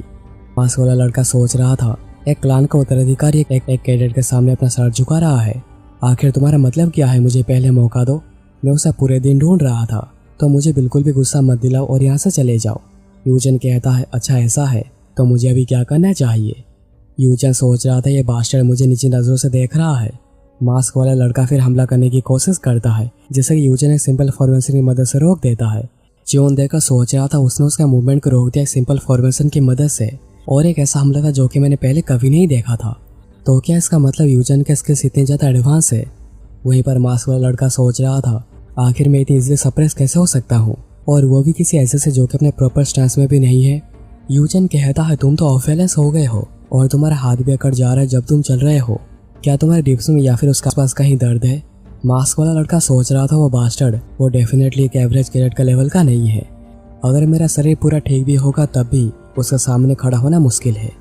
मास्क वाला लड़का कहता है तुम्हें जो करना है करो, मैं जा रहा हूँ। यूजन कहता है वो तो काफ़ी शॉर्ट टेम्पर्ड है। जीवन वहीं पर सोच रहा था अगर उसका मेरे से क्या काम है, क्या वो मुझे टेस्ट से पहले सप्रेस करना चाहता है? वो जो भी हो, पर मैं उसे भी मेरे स्किल के साथ फेस नहीं कर सकता। नैनो जल्दी से ऑगमेंटेड रियलिटी को ऑन करो। और बैटल ट्यूटोरियल को शुरू करके बटरफ्लाई शॉट टेक्निक को सेट कर देना। और नैनो उसके कहे मुताबिक कामों को कर देता है। यूजन कहता आखिर तुम अचानक एज पर क्यों आ गए हो, क्या यही तुम्हारा पोजीशन है? देखो तुम्हें ज़्यादा सतर्क होने की ज़रूरत नहीं है, यह तो हम दो भाइयों का पहला मुलाकात है। तुमसे मिलकर मुझे काफ़ी खुशी हुई मेरे भाई। जो सोच रहा था क्या मैं भाई, क्या वो मेरा मजाक उड़ा रहा है? यूजन कहता क्या तुम मुझे कुछ ज़्यादा हेट नहीं कर रहे? आई गेस 6th क्लास से तुम्हारे साथ जो भी किया है ये नेचुरल है कि तुम उन्हें देखकर कुछ ऐसा ही करोगे। जियोन कहता है क्या तुम्हें यह सब जानने के बाद भी लगा कि मैं तुम अच्छे से ग्रीट करूँगा? यूजन कहता है कि नहीं, मैं चाहता था कि हमारी पहली मुलाकात अच्छी हो क्योंकि तुम मुझे पसंद आए हो। देखो हम दोनों सेम सोर्ड के पाथ पर ही चल रहे हैं। तुम्हें पता है जब मुझे पता चला कि तुमने वॉन्ड्यू का हाथ काट दिया है तो मैं तुम्हारे प्रति काफ़ी पैशनेट हो गया। जियोन कहता है फालतू बातें कहना बंद करो और तुम क्या चाहते हो वो बताओ। यूजन कहता है लगता है कि हम दोनों को करीब आने में काफ़ी समय लग जाएगा। ठीक है मैं 2 बार नहीं कहूँगा, अच्छे से सुनना। मैं चाहता हूँ तुम ब्लड क्लान के लिए काम करो मेरे भाई। और ये एपिसोड सुनकर काफ़ी सरप्राइज होता है। यूजन कहता है सरप्राइज हुए? वेल ये कुछ ऐसा ही है, तुम्हें यह सुनकर सरप्राइज होना ही था। जियोन कहता है क्या तुम सीरियस हो? यूजन कहता है मैं तुम्हारे लिए लाइब्रेरी के बाहर कब से इंतजार कर रहा था और तुम कह रहे हो कि मैं मजा कर रहा हूँ। मुझे दूसरों के बारे में नहीं पता पर मैं तुम्हें मेरा दुश्मन नहीं मानता। मैं चाहता हूँ कि तुम ब्लड क्लान का पार्ट बनो और मेरे साथ ही रहकर मेरी रक्षा करो। जियोन गुस्से में कहता है तो तुम कहना चाह रहे हो मैं क्लान का उत्तराधिकारी बनने का सपना छोड़ दूं? यूजन कहता है क्या तुम्हें मेरी बातों से ऐसा लगा? ऐसा भी ये तुम्हारे लिए बहुत ही डिफिकल्ट है। जियोन कहता है आखिर तुम्हारा मतलब क्या है? यूजन कहता है जैसे कि तुमने सुना, अगर तुम इस बात पर ही चलते रहे तो आगे जाकर तुम्हें मेरा सामना करना होगा और ये तुम भी जानते हो कि तुम मेरे सामने कुछ भी नहीं कर पाओगे। हाउएवर मैं तुम्हारा काफ़ी पैशनेट फैन हूँ। तुम्हारा फ्यूचर एक ब्राइट फ्यूचर हो सकता है अगर हम दोनों एक साथ ही मिलकर आगे बढ़े। क्या ये तुम्हें अमेजिंग नहीं लगता? जियोन सोच रहा था तो क्या इसका मतलब वो मुझे उसके लेवल का भी नहीं समझता जो कि उसे अपोज भी कर सकता है। जियोन फिर कहता है मुझे तुम्हारा ऑफर नहीं चाहिए तो मेरे रास्ते से हट जाओ। यूजन को इस बात से बहुत ही गुस्सा आ जाता है और उसके दाहिने हाथ में अचानक की स्ट्रॉन्ग एनर्जी गैदर होने लगती है। जो नैनो सेंस करके कहता है दुश्मन के दाहिने हाथ में स्ट्रॉन्ग एनर्जी गैदर हो रही है, इसलिए बटरफ्लाई टेक्निक के सेकंड फॉर्मेशन को यूज करने के लिए तैयार हो जाओ, पर उससे पहले अपने बाएं तरफ आधा स्टेप हट जाओ। जियोन सोचने लगता है कि क्या यही शुरुआत है और वो लड़ने के लिए तैयार हो जाता है। यूजन तभी अचानक हंसने लगता है। नैनो कहता है जो स्ट्रॉन्ग एनर्जी दाहिने हाथ में फोकस हो रही थी वो अचानक हट रही है और अभी दुश्मन का हमला करने के इंटेंशन चला गया है। यूजन फिर कहता है मैं कभी कभी गुस्सा हो जाता हूँ पर मैं जब इसके बारे में फिर से सोचता हूँ तो मुझे काफी हंसी आती है। और तुमने कहा मेरे रास्ते में मत आना, ये काफी कूल था। जियोन देखकर सोच रहा था उसका बस मुंह स्माइल कर रहा है पर वो अंदर से लग नहीं रहा कि वो खुश है। यूजन कहता है मेरा पूरा एफर्ट वेस्ट हो गया, चलो हम दोनों फिर से मिलेंगे क्योंकि हम दोनों सेम पाथ पर ही चल रहे हैं। तभी अचानक से नैनो कहता दुश्मन के दाहिने हाथ में फिर से स्ट्रॉन्ग एनर्जी फोकस हो रही है और यूजन इसी की मदद से अपने पावर का एक नमूना दिखाता है और यह था ब्लेड की, जो देखकर जियोन पूरा हैरान परेशान हो गया था।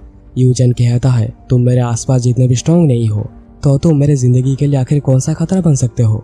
जियोन सोचने लगता है वो शायद ऑलरेडी फुल मैच्योरिटी तक पहुंच गया है क्योंकि वो ब्लेड की को अपने खाली हाथों से यूज कर पा रहा है।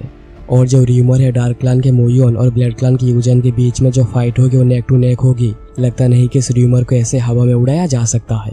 तो हम दोनों बिल्कुल ही डिफरेंट लेवल पर है। यूजन फिर कहता है ठीक है मैं चलता हूँ, पर उसके हाथ को देखकर नहीं लग रहा है कि वो बिल्कुल भी खुश हुआ है। वहीं पर जियोन सोच रहा था मुकेम को हराने के बाद और वॉन्ड्यू का हाथ काटने के बाद मैं उनके सेम लेवल पर पहुंच गया हूँ। मुझे अभी जल्दबाजी नहीं करनी चाहिए क्योंकि मेरा गोल उन तक पहुंचना नहीं उनके ऊपर राज करना है। यहाँ पर यूजन जाते हुए सोच रहा था उसने मेरे हमले को पहले ही पढ़ लिया।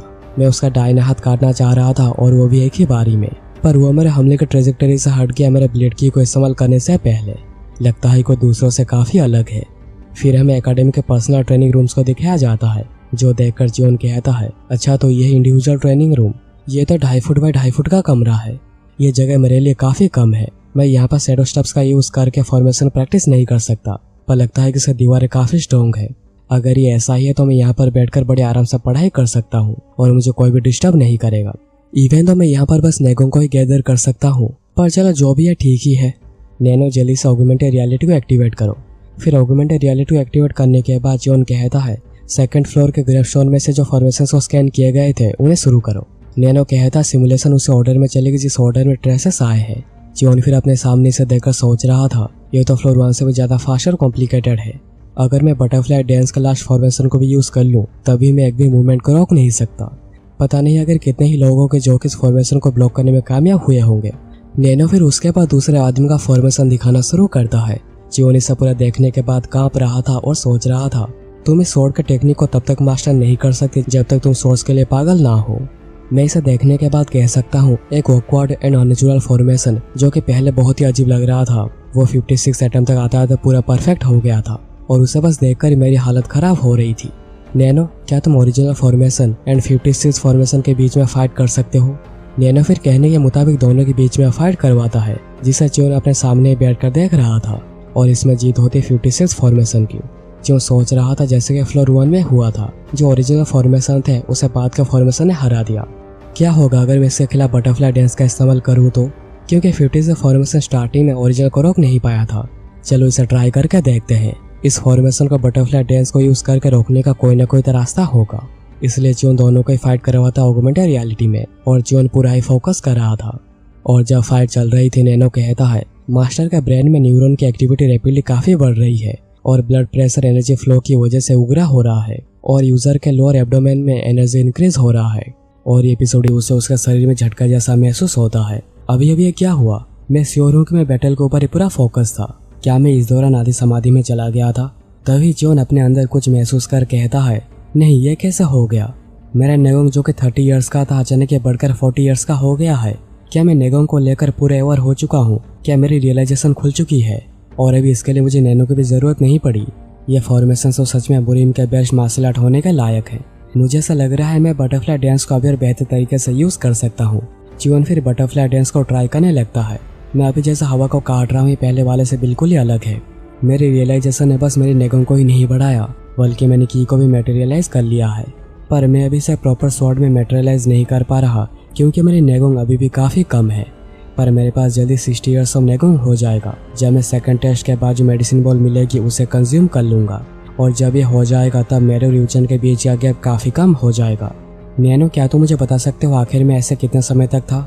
तो नैनो कहता है कि 2 घंटे तक। जियोन कहता है क्या 2 घंटे? ये तो बहुत ही ज़्यादा है। ऐसे भी इसे ट्रांसफ़र करना बहुत ही मुश्किल होगा क्योंकि मुझे वापस अपने डोर में भी जाना है। नैनो, फ्लोर 1 और 2 के ग्रेफशॉन में जो ओरिजिनल और 45 एंड 56 फॉर्मेशन मिले थे उन्हें ट्रांसफ़र कर दो। और फिर नैनो का ट्रांसफ़र शुरू करते ही जियोन के दिमाग में बहुत तेज दर्द होने लगता है। फिर ट्रांसफ़र पूरा होने के बाद जियोन कहता है आखिर ये सर दर्द कब बंद होगा? जियोन फिर नैनो को कहता है कितना समय लगेगा इसे मेरे बॉडी और मसल्स में ट्रांसफ़र करने के लिए? नैनो कहता है अकॉर्डिंग टू द एनालिसिस 10 घंटे लग जाएंगे मसल से एनर्जी फ्लो को ट्रांसफॉर्म करने में। जियोन कहता है क्या 10 घंटे? ये कुछ ज़्यादा नहीं लग रहा? बटरफ्लाई डांस को भी ट्रांसफ़र करने में इतना समय नहीं लगा था जबकि वो भी एक बड़े लेवल का मार्शल आर्ट है। चलो आज के लिए मुझे वापस जाना चाहिए। जियोन फिर डोर में वापस आकर देखता है कि यहाँ पर बहुत से कैडेट्स नहीं थे। आखिर वो सभी कहाँ पर गए? क्या वो सभी अभी तक ट्रेनिंग रूम से वापस नहीं आए? तभी ह्योबोंग आकर कहता है मास्टर आप वापस आ गए। जियोन ह्योबोंग के हाथों में पेपर्स देकर सोचता है उन्होंने लाइब्रेरी में जो पढ़ा था, जो सीखा था, जो याद किया था उसे यहाँ पर आकर लिख रहे हैं और उसे प्रैक्टिस कर रहे हैं। जियोन फिर कहता है क्या तुमने कुछ सीखा है? ह्योबोंग कहता है ये कुछ ज़्यादा तो नहीं है, बस मैंने सेकंड क्लास का मार्शल आर्ट्स पढ़ी है और मैंने स्टेप टेक्निक के बारे में भी पढ़ा क्योंकि मैं बेयरफिश टेक्निक में काफ़ी वीक हूँ। जियोन सोच रहा था ये वो समय जब सभी ने खुद को काम के अंदर धकेल दिया है। हमें 4 दिन दिए गए थे रेस्ट के लिए, पर इन दिनों को कोई भी बर्बाद करना नहीं चाहता। अगर तुम थोड़ा सा भी आगे जाना चाहते हो तुम 1 मिनट का भी समय बर्बाद नहीं कर सकते। फिर सीन कट होता है अगले दिन शाम को ट्रेनिंग रूम में। जियोन मसल्स और एनर्जी फ्लो को ट्रांसफॉर्म कर रहा था। ट्रांसफर पूरा होने के बाद जियोन को बहुत ही ज़्यादा उल्टी होती है और नैनो जल्दी से शरीर को स्टेबिलाइज करने लग जाता है। जियोन फिर कहता है लग रहा है जैसे मेरे जान में जान आई, चाहे मैं कितना ट्रांसफर क्यों ना कर लूँ मैं कभी भी इसे यूज तो नहीं हो पा रहा। जियोन फिर हाथों को फोल्ड करके पावर को चेक करने लगता है और उसे जो रिजल्ट मिलता है जियोन पूरा ही हैरान हो गया था। मैं मेरे हाथों में अभी जो स्ट्रेंथ को महसूस कर रहा हूँ ऐसी स्ट्रेंथ मैंने पहले कभी महसूस नहीं करी। ऐसा लग रहा है मैं बटरफ्लाई डांस सीखने के बाद जितना स्ट्रॉन्ग हुआ था अभी मैं उससे भी ज़्यादा पावर को महसूस कर रहा हूँ। जियोन फिर अपना शर्ट उतार कर देखता है कि उसके पास अभी एब्स भी आ चुके हैं। फिर हमें मास्क वाले लड़के को दिखाया जाता है और वो भी ट्रेनिंग रूम में बैठकर मेडिटेट कर रहा था और इसी के साथ ये भी सोच रहा था मैं मुकेम को हराने के बाद थोड़ा ओवर कॉन्फिडेंट हो गया था। जब से मैंने यूजेन और मेरे बीच के ओवरवेलमिंग डिफरेंस को महसूस किया है मुझे लगता है मुझे और पढ़ाई करनी पड़ेगी ताकि मैं मेरे डिग्निटी को बचा पाऊँ। उससे पहले मुझे जियोन जैसों के बारे में भूलना होगा और किसी बड़े चीज़ पर फोकस करना होगा। तभी उसके कमरे में एक धमाका होता है जो कि बाहर से भी देखा जा सकता था और अंदर मास्क वाले लड़के को बहुत ही डैमेज हुआ था और वो सोच रहा था क्या यह कोई असैसिनेशन है। पर वो देखता है कि यह है जियोन और ये था उसका पंच, और फिर वो बेहोश हो जाता है। फिर हमें दिखाया जाता है जब एक इंस्ट्रक्टर उसे इन्फर्मरी लेकर जा रहा था। इंस्ट्रक्टर जियोन को कहता है, अगर ये तुम्हारी इंडिविजुअल ट्रेनिंग रूम है तब भी तुम दीवारों में पंच मार के एक हॉल कैसे कर सकते हो जहाँ पर दूसरे कैडेट्स भी ट्रेनिंग कर रहे हैं। क्या होता अगर वो सभी सीरियस मेडिटेशन कर रहे होते, उन सभी की मौत हो जाती। खुशी मना कोई कैडेट 108 अभी तक जिंदा है। अगर वो बाई चांस मारा जाता तो तुम्हें अकेडमी से निकाल दिया जाता, पर याद रखना ये सब कुछ तुम्हारी रिपोर्ट में लिखी जाएगी। जियोन कहता है, मुझे माफ कर दीजिए। इंस्ट्रक्टर कहता है, तुम्हें अभी से फ्लोर 1 और फ्लोर 2 का ट्रेनिंग रूम्स के यूज करने नहीं दिया जाएगा, पर अगर तुम चाहो तो बेसमेंट के रूम्स को यूज कर सकते हो, पर अगर तुमने उन्हें भी तोड़ दिया तो तुम्हें कोई रूम नहीं मिलेगा। जियोन कहता है, मैं समझ गया, मैं आगे से ध्यान रखूंगा। जियोन फिर वापस जाते हुए सोच रहा था, एक वॉल को तोड़ना जो कि हार्ड स्टोन से बना है और उन्हें बनाने में दशकों लगे हैं, क्या इसका मतलब मेरी नेगों की लिमिट ज्यादा हो गई है? आखिर मैं अचानक इतना पावरफुल कैसे हो गया हूँ? मैंने कभी सोचा भी नहीं था कि मैं ट्रेनिंग रूम के वॉल्स को पंच करके उसमें एक होल कर सकता हूँ। नैनो कहता है, ऐसे इसलिए है क्योंकि आपके muscles and energy flow max level तक पहुंच चुके हैं, जो सुनकर जियोन को एक झटका लगता है। नैनो कहता है, आपके शरीर के मसल्स और एनर्जी फ्लो हाईएस्ट लेवल तक पहुंच चुके हैं और अभी पावर उस लेवल का जिसकी मदद से आप ग्रे स्टोन में भी ट्रेसेस डाल सकते हैं, और ये आपके फिजिकल स्ट्रेंथ का हाईएस्ट लेवल है। अब मैं जब सोच रहा हूँ ग्रेव स्टोन में जो भी ट्रेसेस बाद में आई थी, क्या उनका फोकस था ग्रेव स्टोन में ट्रेसेस को छोड़ना या फिर फॉर्मेशन में परफेक्टली यूज करना? क्या ये डैगर टेक्निक और बटरफ्लाई डांस जैसा नहीं है? और क्या मेरे अंदर जितनी पावर है यही मेरी लिमिट है? नैनो कहता है, ये रिजल्ट आपके शरीर को थोड़ा सा ट्विक करने का, ताकि फिजिकल ग्रोथ को इफेक्ट ना करे। जियोन कहता है, तो क्या इसका मतलब मैं ऐसे ग्रो होता रहता हूँ तो मैं और भी स्ट्रॉन्ग हो सकता हूँ? नैनो कहता है, ऐसा करने से आपके मसल्स और एनर्जी फ्लो की लिमिट बढ़ जाएगी अगर आपकी फिजिक कम्प्लीटली ग्रो हो जाए तो। जियोन कहता है, अगर तुम जैसा कह रहे हो ये सब वैसा ही है तो मुझे मेरे जी जान लगा कर ट्राई करना चाहिए। नैनो कहता है, टाइम इसका जवाब दे सकता है। इवन मैं भी ज्यादा कुछ नहीं कर सकता आपको ज्यादा ग्रो करवाने के लिए, पर मैं आपके ग्रोथ प्लेट्स को स्टिमुलेट कर सकता हूँ। जियोन कहता है, ऑल्दो मैं समझ गया तुम क्या कहना चाह रहे हो, पर मेरे पास अभी जो भी है मेरे लिए काफी अनफ है। फिर हमें दिखाया जाता है इंडिविजुअल ट्रेनिंग फैसिलिटी के बेसमेंट में। जो सोच रहा था, ऑल्दो मेरे पास दर्शकों के मूवमेंट प्रैक्टिस डाटा है, पर मैं फिर भी काफी नर्वस हूँ क्योंकि ये पहली बार है जब मैं एब्सोल्यूट ट्रेनिंग को यूज करूंगा, जो कि हेवनली डीमन एंसेस्टर की टेक्निक हो सकती है। जियोन फिर खुद को शांत करता है और एब्सोल्यूट स्वॉर्ड टेक्निक के फर्स्ट मूवमेंट को यूज करता है। यूज करने के बाद जियोन सोचता है, रुको जरा, मुझे लगता है मुझे फिर से ट्राई करना चाहिए। दूसरी बार ट्राई करने के बाद जियोन कहता है, नहीं ये नहीं हो सकता, आखिर ये मूवमेंट मुझे इतना अनकंफर्टेबल फील क्यों हो रहा है। जियोन फिर उसके बाद डिस्ट्रक्टिव स्वॉर्ड टेक्निक 45 फॉर्मेशन को भी प्रैक्टिस करता है। जियोन सोच रहा था, ठीक है डिस्ट्रक्टिव स्वॉर्ड टेक्निक दोनों बार ही परफेक्ट रहा, तो फिर क्यों मुझे absolute sword technique uncomfortable feel करवा रही है। ऑगमेंटेड वीडियो में जो मूवमेंट्स है और मैंने जो किया था उसमें जमीन आसमान का फर्क था। नैनो, क्या तुम ग्रे स्टोन में मिला ओरिजिनल मूवमेंट और मैंने जो परफॉर्म करी उन दोनों को कंपेयर कर सकते हो? इसलिए नैनो ऑगमेंटेड रियलिटी को एक्टिवेट करता है। जियोन फिर ओरिजिनल और अपने मूवमेंट को एक साथ देखकर सोचता है, मैंने जो भी मूवमेंट से परफॉर्म करी ये दोनों मूव्स कनेक्टेड थे, पर ये फिर भी बहुत ही अननेचुरल है और मैंने इसे पूरा कंप्लीट करने में थोड़ा ज्यादा टाइम भी लगा दिया। अगर मेरे में से एनर्जी फ्लो नहीं है तभी ये मेरे मूवमेंट्स को इफेक्ट करना नहीं चाहिए। इवन बटरफ्लाई डांस के लास्ट फॉर्मेशन को यूज करने के लिए एनर्जी फ्लो को बॉडी में सही से सर्कुलेट करना पड़ता है। इसका मतलब मैं क्रूज को मिक्स कर रहा हूँ और मुझे काफी डिप्रेसिव फील हो रहा है। आखिर किस तरीके का मजाक है, बस वर्ड मूवमेंट के बारे में ही लिखना और ना बताना आखिर इसके लिए एनर्जी फ्लो को कैसे यूज करते हैं। जियोन फिर थोड़ी देर तक सोचने के बाद नैनो को कहता है, क्या तुम एक ऑगमेंटेड वीडियो प्ले कर सकते हो जिसमें फ्लोर 1 में जो ग्रेव स्टोन है उसका फ्रंट साइड दिखे? नैनो इसलिए सेव डेटा से ढूंढने लगता है और नैनो डेटा मिलते ही वीडियो प्ले करके दिखाता है और ग्रेव स्टोन के फ्रंट में लिखा था, तेज हवा चलती है, बादल आसमान में ऊपर उड़ते हैं। मेरा नाम पूरे कॉन्टिनेंट में फैलाने के बाद मैं वापस घर आ गया। आखिर मैं क्यों नहीं मेरे देश के 4 कॉर्नर्स को बचाऊंगा उन ब्रेव वॉरियर्स का इस्तेमाल करके जिन्हें मैंने गैदर किया है। जो सोच रहा था क्या यहाँ पर कोई हिंट वगैरह है। नैनो कहता है, यह पोएम हैन डायनेस्टी का फाउंडिंग पोएम है और यह पोएम लियू भांग ने लिखा है जब वो जियांग के ऊपर विजय हासिल करने के बाद वापस आए थे। जियोन कहता है, अच्छा तो ये बात है, तो ये कोई ऐसा पोएम नहीं है जिसे हेवनली डीमन एंसेस्टर ने लिखा हो। रुको, क्या इसमें कोई वर्ड से जिन्हें की रिप्लेस किया गया है? नैनो कहता है कि नहीं। जियोन कहता है, अच्छा तो ऐसा है, पूरे सरफेस को अच्छे से स्कैन करो, देखो अगर कोई छोटा सा भी क्लू मिलता है तो। इसलिए नैनो पूरे सरफेस को स्कैन करने के बाद कहता है, मुझे हर कैरेक्टर के नीचे होल्स दिखे हैं। जियोन कहता है, इन्हें देखकर तो लग रहा है हर कैरेक्टर के नीचे के डॉट्स अलग अलग हैं। आखिर इस सब का मतलब क्या है? छोटे छोटे होल्स, क्या ऐसा हो सकता है कि ये सब ब्लड पॉइंट्स को रेफर कर रहे हो? नहीं लगता नहीं कि ऐसा कुछ भी है। अगर मैं सोचूं तो शायद मैं नैनो की मदद से पहले जो बुक्स को स्कैन किया था वो ब्लड प्रेशर पॉइंट के बारे में ही था, उस किताब में एक नंबर और एक फुटनोट था। 4th ब्लड प्रेशर पॉइंट शायद सोलर प्लेक्सस का पॉइंट है, पर यह काफी अजीब है। एनर्जी फ्लो पेट में से शुरू होना चाहिए, पर वो तो 7 डॉट्स के होने चाहिए। अगर पोएम में जो पहला शब्द है तेज, उसमें अगर 3 स्ट्रोक्स है और नीचे 4 डॉट्स है तो ये मिलकर हो जाते हैं 7, यानी एनर्जी फ्लो ठीक जगह से ही शुरू हो रही है।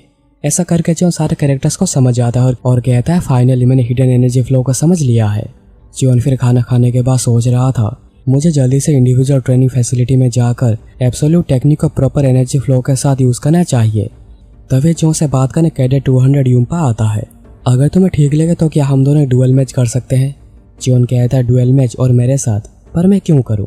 मेरे पास कोई रीजन नहीं है एक अनजाने के साथ डुअल करने का, जबकि ये ना ही कोई टेस्ट है और ना ही मेरे पास समय बर्बाद करने के लिए। यूम्पा कहता है हाँ मैं समझ सकता हूँ, तुम सही कह रहे हो। मुझे लगता है कि मैं सिर्फ मेरे बारे में ही सोच रहा था, पर अगर यंग मास्टर चियोन मुझे हरा देते हैं तो मैं उन्हें तोहफा दूंगा और 3rd टेस्ट के बारे में कुछ जानकारी भी दूंगा। दोनों फिर जंगल में जाते हैं फाइट के लिए और चियोन कहता है मैं कुछ नहीं समझा, आखिर तो मेरे साथ डुअल करना क्यों चाहते हो और फिर टेस्ट के बारे में भी जानकारी देना चाहते हो? यूम्पा कहता है अगर मुझे खुद को एक्सप्लेन करना हो तो मैं क्वालिफिकेशंस की मदद लूंगा। ये तुम्हारे टेक्निक जैसा तो अच्छा नहीं है जिसकी मदद से तुमने वॉन्ड्यू का हाथ काटा था, पर मैं तुम्हें वो टेक्निक दिखाना चाहता हूँ जिसके ऊपर मून एनर्जी ब्लेड क्लैन गर्व करता है। जियोन कहता है कि ठीक है हमला करो, और यूम्पा जितने भी हमला करने की कोशिश करता है उन सभी को जियोन बड़ी आसानी से डॉज कर देता है और कहता है ये तो काफी स्लो था। जियोन फिर अपने मूव का इस्तेमाल करता है यूम्पा के ऊपर, जिससे कि यूम्पा की हालत पूरी खराब हो जाती है। जो देखकर जियोन पूरे टेंशन में आ जाता है और कहता है लगता है मैंने उसे कुछ ज्यादा जोर से ही मार दिया, पर वो शायद मरा नहीं है ना। वहीं पर यूम्पा सोच रहा था मुझे पता था मैं इजीली हार जाऊंगा, पर वॉन्ड्यू के साथ मैच देखने के बाद मुझे लगा था हम दोनों एक दूसरे के टेक्निक्स के बारे में कुछ जान सकते हैं। क्या वो अपने स्किल्स अभी तक छुपाता आ रहा है? यूम्पा फिर कहता है लॉर्ड के ब्लड लाइन से कुछ ऐसा एक्सपेक्ट किया जा सकता है, और मैंने जैसा वादा किया था मैं तुम्हें अगले टेस्ट की जानकारी दे देता हूँ। जियोन कहता है रुको, उससे पहले मुझे ये बताओ आखिर तुमने मेरे साथ ये डुअल की रिक्वेस्ट क्यों करी? यहाँ पर जीतने से या फिर हारने से कुछ भी हासिल नहीं होता। यूम्पा कहता है लगा ही था तुम मेरे ऊपर भरोसा नहीं करोगे। वेल मैंने जैसा तुम्हें पहले कहा था मैं क्वालिफिकेशंस को चेक कर रहा था। जियोन कहता है तुम मेरे क्वालिफिकेशंस की बात कर रहे हो? यूम्पा कहता है तुमने सही कहा, पर मैं मेरे क्वालिफिकेशंस की भी बात कर रहा हूँ क्योंकि ये सब 3rd टेस्ट के लिए है। जियोन पूछता है आखिर हमारे मैच से 3rd टेस्ट का क्या लेना देना? यूम्पा कहता है एक हाई चांस है कि 3rd टेस्ट में ग्रुप टेस्ट हो जाए। जियोन कहता है क्या? पर एकेडमी के हेड ने तो खुद ही कहा था कि अभी और कोई भी ग्रुप टेस्ट नहीं होगा। यूम्पा कहता है ऐसा इसलिए कहा क्योंकि ये 2nd टेस्ट जैसा नहीं होगा। ये टेस्ट एक इंडिविजुअल के स्ट्रेंथ में ग्रेट वैल्यू ऐड करेगी। 3rd टेस्ट का ऑब्जेक्टिव हाई रैंक वॉरियर्स को सिलेक्ट करना। ओनली एडवांस मार्शल आर्टिस्ट के पास ही एडवांस मार्शल आर्ट की कला है एंड एटलीस्ट 30 ईयर्स ऑफ नेगोंग है, और बस वही हाई रैंक वॉरियर बन सकता है। जियोन कहता है जिन कैडेट्स ने 2nd टेस्ट को पास करी है उनमें से बस 20% के पास एडवांस मार्शल आर्ट्स है, तो अगर उन्हें अपने गैप को खत्म करना होगा तो उन्हें ब्लैक ड्रैगन बॉल कंज्यूम करनी पड़ेगी। यूम्पा कहता है तुमने सही कहा, जब मेडिसिन बॉल्स को डिस्ट्रीब्यूट करा जाएगा तभी अचानक ये बहुत सारे कैडेट्स के पास 30 ईयर्स ऑफ नेगोंग आ जाएगी, पर अभी भी एक बड़ा प्रॉब्लम है। जियोन कहता है तुम एडवांस मार्शल आर्ट की बात कर रहे हो है ना? यूम्पा कहता है तुमने सही कहा, जबकि लाइब्रेरी के 2nd फ्लोर में बस इंटरमीडिएट मार्शल आर्ट्स ही है तो बहुत सारे कैडेट्स वहीं पर ही फेल हो जाएंगे। अगर यह टेस्ट एडवांस मार्शल आर्ट्स को टेस्ट करने के लिए नहीं बना है तो सिर्फ इसका एक ही जवाब हो सकता है। इस टेस्ट में हमें एक सीक्रेट बुक दिया जा सकता है जिसमें एडवांस मार्शल आर्ट होगा। जियोन कहता है सिर्फ यही नहीं, इसमें कुछ और भी है। यूम्पा कहता है ऑफ कोर्स, अगर ये बस इतना ही होता तो टेस्ट पास करना बहुत ही आसान होता। अगर 3rd टेस्ट बस मार्शल आर्ट्स को सीखने को लेकर है तो 80% कैडेट्स पास हो जाएंगे। अगर मेरे फादर ने जो कहा था वो सच है, सीक्रेट बुक में 7 डीमन स्वॉर्ड टेक्निक होगी जो कि स्वॉर्ड डीमन का स्वॉर्ड फॉर्मेशन का पार्ट है, और ये कल्ट के हाई रैंक वॉरियर्स यूज कर पाते हैं। जियोन कहता है स्वॉर्ड डीमन का स्वॉर्ड फॉर्मेशन ये क्या है? और जियोन सोचने लगता है कि इसके बारे में शायद मैंने पहले कहीं सुना था, और हमें पास्ट में दिखाया जाता है जब जेंग जियोन को इसके बारे में कह रहा था। ऐसा बहुत सारे स्वॉर्ड फॉर्मेशंस हैं जो कि greatest swordsman the sword demon ने क्रिएट किए हैं। यह मार्शल आर्ट्स ओरिजिनली क्रिएट किया गया था सोरिम के 18 डिसिपल फॉर्मेशन और 108 डिसिपल फॉर्मेशन से लड़ने के लिए। सोरिम जस्टिस मार्शल क्लान का एक फेमस फोर्स है। जेंग आगे कहता है पर उनमें से 7 डीमन स्वॉर्ड टेक्निक सबसे स्पेशल है जो कि एक एडवांस मार्शल आर्ट टेक्निक है। जब इस टेक्निक को 12 लोग मिलकर एक ही साथ यूज करते हैं तब यह 12 स्वॉर्ड फॉर्मेशन बन जाता है, और जब 36 लोग इसे मिलकर एक साथ यूज करते हैं तब यह 36 स्वॉर्ड फॉर्मेशन बन जाता है, और जब इसे 108 लोग मिलकर यूज करते हैं तब ये 108 स्वॉर्ड फॉर्मेशन बन जाता है। एक प्लेन एडवांस मार्शल आर्ट जो कि एक टेरिफाइंग स्वॉर्ड फॉर्मेशन बन जाता है। क्या तुम्हें यह सब अमेजिंग नहीं लगता? जियोन प्रेजेंट में सोचने लगता है इवन एक एडवांस मार्शल आर्ट इवन एक एडवांस मार्शल आर्ट एक एक्सपर्ट को बीट कर सकता है 12 स्वॉर्ड फॉर्मेशन का इस्तेमाल करके, और एक मास्टर को बीट कर सकता है 36 स्वॉर्ड फॉर्मेशन का इस्तेमाल करके, और 108 स्वॉर्ड फॉर्मेशन का इस्तेमाल करके ग्रैंड मास्टर को टक्कर दे सकता है। यूम्पा फिर कहता है मेरे फादर ने कहा था वो एक 12 लोगों का ग्रुप बनाएंगे 7 स्वॉर्ड टेक्निक को सीखने के लिए। जियोन कहता है क्या 12 लोग? तो यूम्पा कहता है हाँ तुमने सही कहा, क्योंकि स्वॉर्ड फॉर्मेशन को सीखने के लिए यही प्रिंसिपल है। सिर्फ 7 डीमन स्वॉर्ड टेक्निक को सीखना एनफ नहीं होगा, पर स्वॉर्ड डीमन का स्वॉर्ड फॉर्मेशन को यूज करना अच्छा खासा मुश्किल हो सकता है। और अगर तुम एक एडवांस मार्शल आर्टिस्ट नहीं हो तो तुम्हें ये फॉर्मेशन बिल्कुल भी समझ में नहीं आएगी। जियोन कहता है तो क्या तुम इसी वजह से एक डुएल करके मेरे स्किल को टेस्ट करना चाह रहे थे? यूम्पा कहता है एग्जैक्टली, मैं तुम्हारे बस सिंपल टेक्निक को देखकर तुम्हें जज नहीं कर सकता। मैं तुम्हारे स्किल को कंफर्म करना चाह रहा था ताकि अगर हो सके मैं तुम्हें टेस्ट के लिए रिक्वेस्ट कर सकूं। जियोन कहता है रिक्वेस्ट? आखिर तुम कौन से रिक्वेस्ट की बात कर रहे हो? और ये एपिसोड यहीं पर खत्म हो जाती है। तो दोस्तों ये था आज का एपिसोड। तो जल्दी से कमेंट करके बताओ कि तुम्हें ये एपिसोड और मेरी नरेशन कैसी लगी।